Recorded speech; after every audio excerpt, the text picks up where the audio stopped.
Item number 8.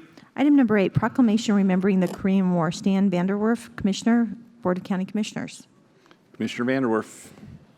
Thank you, Mr. Chair. For those of you that are here to remember the Korean War, you can step forward down to the podium while I read the proclamation. And at this point, I would like to move to approve the proclamation remembering the Korean War. Whereas this year marks the 69th anniversary of the beginning of the Korean War, which commenced on June 25, 1950. And whereas during this 3-year conflict, more than 180,000 American, South Korean, and United Nations forces lost their lives defending the Republic of Korea. And whereas the sacrifice of those forces showed the resolve of the United States and the United Nations to stand by their South Korean allies despite the cost of human loss and hardship. And whereas the armistice signed on July 27, 1953, brought this war to an uneasy truce that continues to this day. And whereas President Harry Truman committed American forces to the fight, calling it a police action, and did not seek a declaration of war. And whereas the official use of terms like police action and Korean conflict may have resulted in the Korean War becoming what many historians now refer to as the Forgotten War. And whereas the hard-fought battles and heroic sacrifices of so many American military service members called to defend their way of life on faraway battlefields should never be forgotten. Now, therefore, the Board of El Paso County Commissioners hereby proclaims its gratitude and appreciation for all who fought in the Korean War and honors the many Korean War veterans who returned from the fields of combat, built businesses, raised their families, and continue to make their homes in El Paso County. Done this 23rd day of July 29 at Colorado Springs, Colorado, the Board of County Commissioners of El Paso County, Colorado, signed Mark Waller, Chair, Lejinos Gonzalez, Jr., Vice Chair, Stan Vanderwerf, Holly Williams, and Cammie Bremer, members, and attested to and signed by Chuck Bowerman, Clerk and County Recorder. Do I have a second? All right, that's been moved and seconded.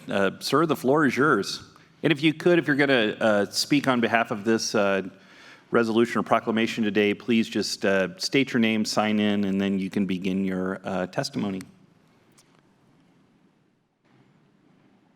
On behalf of the Dutch Nelson chapter of the Korean War Veterans Association, we're honored to accept this proclamation. It's a personal honor for me because I was an infantry soldier in 1950, and I know this proclamation honors all those who served in the Korean War. Thank you. Thank you. Is there anybody else that would like to speak on behalf of this proclamation? Don't be shy. Good morning, Commissioners. Marshall Boswell, Veteran Service Officer. First of all, I would like to thank all of the veterans behind me, especially the Korean War veterans, for being here today, and for you for honoring their service in the Korean War. I served in Korea myself for 1 year, but it was nothing like what they sacrificed during the time they were there. But again, thank you, Commissioners, and thank you for being here. Thank you. Is there anybody else that would like to speak on behalf of this proclamation? Sir, please come forward. Yes, Chairman Walker, I'd like to extend, I'm the newly elected president for the Dutch Nelson Chapter 9 Korean War Veterans Association. I just got elected on Saturday. Congratulations. So I'm not too well prepared, but I'd like to extend an invitation to one of you commissioners to attend our Saturday celebration at Memorial Park. We have our 63rd anniversary for our armistice and also the 23rd anniversary for our Korean War dedication. We're going to be having a ceremony out there, so we would like to extend an invitation to any one of you to come, and if you do come, we'd like to have you make the presentation there at that ceremony also. Absolutely, I'm planning to be there. You planning on being there? Yep, and I believe Commissioner Gonzalez is going to be there as well. Okay, good. Then you can make the presentation at the ceremony then. For sure. I really appreciate that. Thank you. Yeah, you bet. Hey, I love to go there. It's a wonderful opportunity to eat really good food, so I don't pass that chance up ever. It's at noon. Okay, excellent. Is there anybody else that would like to speak on behalf? Please, sir. Kevin Reinhold, Veterans Foreign War State Chaplain. I would just like to thank you guys for your service and welcome home. All right. Anybody else? All right, I'll bring it up here for some deliberation before we vote. Commissioner Bremer. Good morning, and thank you for being here. Thank you for taking the time once again to serve in this way by being in front of us today. I had the opportunity to speak with my grandfather last night, who is also a Korean War veteran. He married my grandmother 3 days before being shipped out. As he likes to say, they took the long way around through the Panama Canal. And he's full of stories, but I think the gravity of it all and the numbers and the impact of that particular conflict or war is particularly. He mentioned that he worked in dining services when he first started out, and on the ship they would bake 1,000 loaves of bread a day for those infantrymen and those going to fight. He continued to serve in dining and then moved to air conditioning mechanics and then airplane mechanics and moved over to the Air Force and did a career there. But what a patriotic man. He was drafted originally, and then he said at first, it wasn't his choice, and then it was his choice over and over and over again to continue serving in that way. And I think that probably embodies the service that you all have given. Thank you very much. I think, did we have some photos to share? So this is my grandfather in 1943, maybe. And there are a couple of other pictures there, but that's my dad on his lap, the oldest child there, my grandmother next to him. But what I'll point out too is that, there you go, 1953.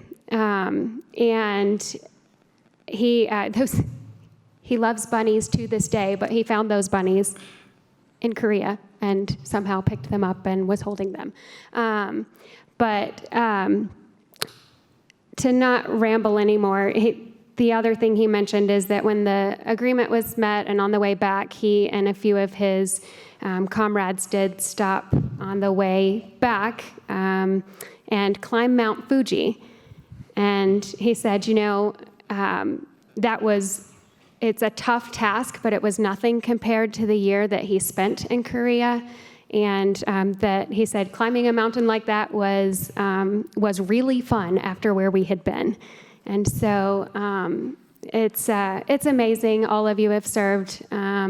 Thank you very much for that service. And I feel a particular connection to this resolution as I love to still hear my grandfather's stories. Thank you.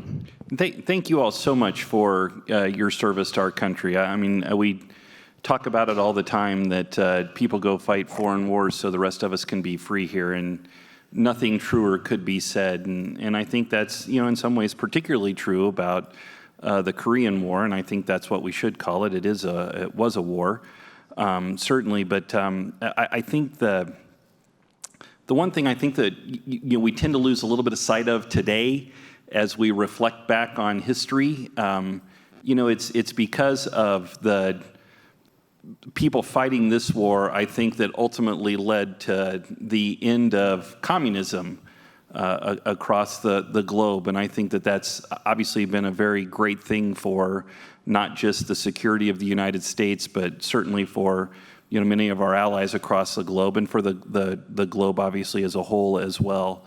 I don't think that we would be in the same circumstance today that I don't think we'd be where we are today were it not for you all going and sacrificing and fighting in the Korean War. So thank you for that, and I think that the ramifications are much larger sometimes than we realize. So once again, I really appreciate that. Commissioner Vanderwerf. Thank you, Mr. Chair. And I would also like to extend my gratitude and thanks for your service in the Korean War. From 2003 to 2005, I also served in Korea. And I was running the Defense Contract Management Agency organization. I was a commander, and it was a joint command. And I was responsible for all the contract depot maintenance for the Army's tactical vehicles, from the M1 Abrams all the way down to communications vehicles. So that was a great tour. My brother, David, was also there in Korea at the same time. So I have two brothers, and two of the three of us have served in Korea. That I think that's very interesting. I want to actually tell a quick story because it's really something to me, but it actually speaks very much to the amazing job you did in interacting with the Korean people when you were there. So I was the ranking person at Camp Hialeah, which was in Busan. And we tried to do a lot of community events, and one of them was interacting with the church. So the minister of that church, he was running an orphanage. But I finally got to sit down and talk with him one day, and I found out that he had lost almost all of his family. He did lose his mother and father in the Korean War, and he was adopted by some U.S. Army soldiers, and he lived on a U.S. Army post during the Korean War, and he was taken care of by those soldiers. He decided, he was so grateful for that he decided he wanted to commit his life to service. So he became a minister and started an orphanage, and he's been taking care of young Korean kids that have been abandoned or have lost their parents since he became a minister. And he did that out of an inspiration for the kindness that soldiers like yourself expressed to him in the 1950s. I just thought that was really, really amazing, and I was proud to be a part of learning about that experience that he had. In addition to that, in Busan, if I ever went to lunch and I was in uniform and I went downtown, I was never able to pay for the meal. Again, because of what you did in working with the Korean people and their gratefulness to your service, they continue to be very respectful of the soldiers that are in Korea today. And that was also my honor.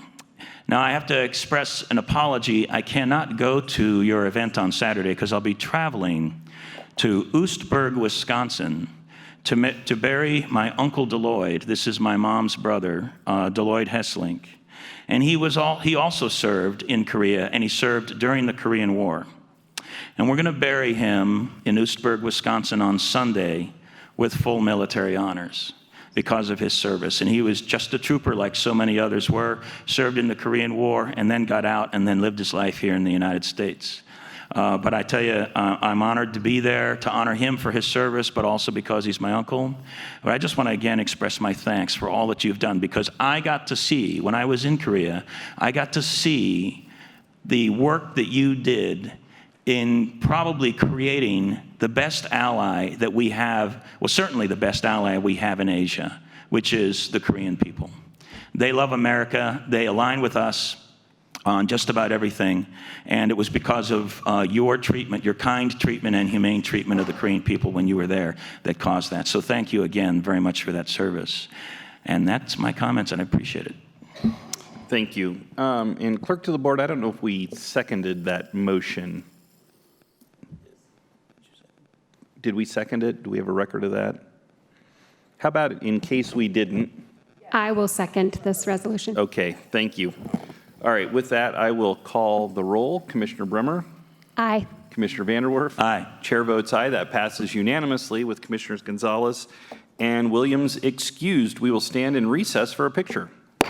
Sir, may we read their honors? Would you stand, please? Hand salute. Thank you. Just as a matter of information to the commissioners, there is a new monument being built in Aurora to honor the Korean War veterans. And I'm the only director from our chapter that is a director, and it's going to be $1 million monument on a lake, and should be done by hopefully sometime next year. And there are 38,000 Koreans who live in Aurora. So this is not a state monument, this is just a Korean War monument.